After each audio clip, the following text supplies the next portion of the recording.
রমজানকে সামনে রেখে প্রস্তুতি নেন।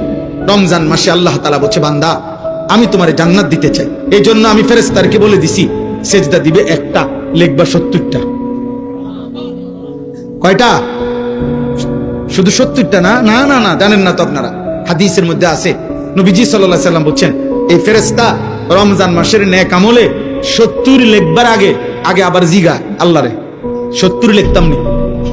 আল্লাহ তাআলা বান্দার দিকে আবার তাকায়, বান্দার ইখলাস তাকওয়া, বান্দার আমল যতটা সুন্দর হয় তা আল্লাহ তাআলা বলে না 700 লেখো, 7000 লেখো, 70,000 লেখো, 7 লক্ষ লেখো, 70 লক্ষ লেখো, 7 কোটি লেখো, 70 কোটি লেখো, 70,000 কোটি লেখো। খোদার কসম, কারো কারো বেলায় মহান আল্লাহ বলে, ফেরেশতা আমার বান্দার এই সেজদার বিনিময় তুমি লেখো না, আমি লিখবো, আমি লিখবো। এর নাম রমজান। এর নাম কি? রমজান। এক এক সেকেন্ড হীরামণি মুক্তার দামে দাম, এক এক সেকেন্ড 1000 10টা দুনিয়া না 100টা দুনিয়ার চাইতে বেশি দাম।